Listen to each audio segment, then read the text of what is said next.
Good morning, ladies and gentlemen. This is the Left Pedal, and last week we got to drive the 2005 Chrysler 300. Today we're going to take a closer look at the car's technical details and performance specs. Should be a pretty fun episode. We're going to cover a lot in the next few minutes, so let's get into it.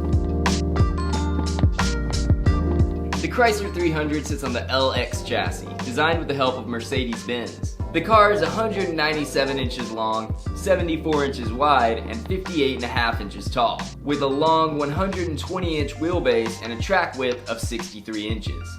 It's a huge car. The early 300 weighs in at around 3,700 pounds for the lightest models, with the heavier V8s topping out at around 4,300 pounds. It's truly a full-size sedan. They wanted you to be comfy, but that doesn't mean it can't be fast. This generation of the 300 had 4 different naturally aspirated engine options.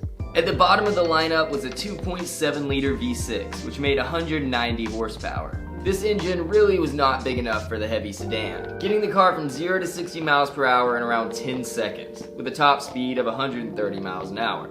The next option was the larger 3.5-liter V6, with a 0 to 60 time in the 7 to 8 second range and a top speed of 136. At 250 horsepower, this one is no rumbling V8, but it's not unreasonably slow for a sedan and it can still break the tires loose. After that, you start getting into the fast models. The Chrysler 300C was the hot-rodded version of this car.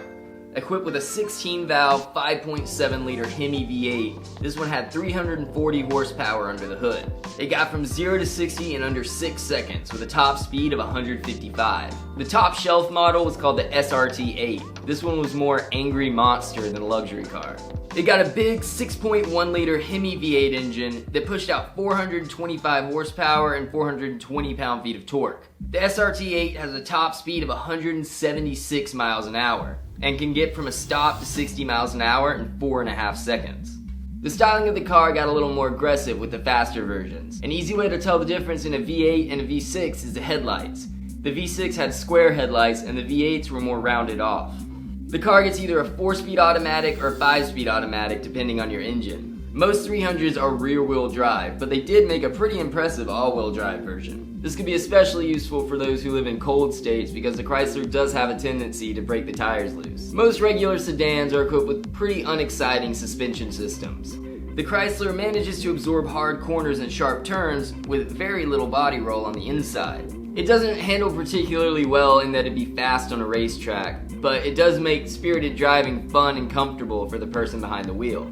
It sits on an independent front suspension derived from the Mercedes S-Class, as well as a rear 5-link design from the E-Class. And the traction control system is pretty impressive. The car has disc brakes all the way around. The single piston calipers of the V6 do a pretty good job of stopping the heavy car, but really aren't designed for performance use. The V8s get 2 piston calipers in the front with larger vented rotors, resulting in a lot more stopping power.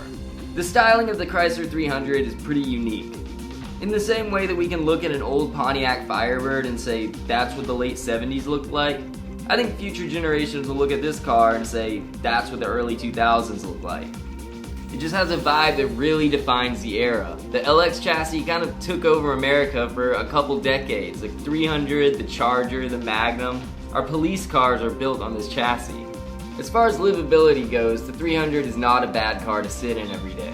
They're comfortable and they've proven themselves to be reliable. You're not going to get good gas mileage with any of the earlier models, but the 3.6-liter Pentastar V6 they offered in the later years is a pretty efficient engine. These cars have a lot of aftermarket support, so if you plan on modifying it, there's plenty of options for performance and styling parts. If you want to see more about the experience driving the 300, check out the video we did last week. I'm doing a whole series of the future classics of the 21st century, and the Chrysler 300 was episode 1. We're going to see a lot more of the review car later on the channel because it's my car. I had to get rid of the Ranger, and my pops actually helped me out with the Chrysler, so thank you, pops. Anyways, thank you for watching. Make sure to subscribe to the Left Pedal, and I will see you next time.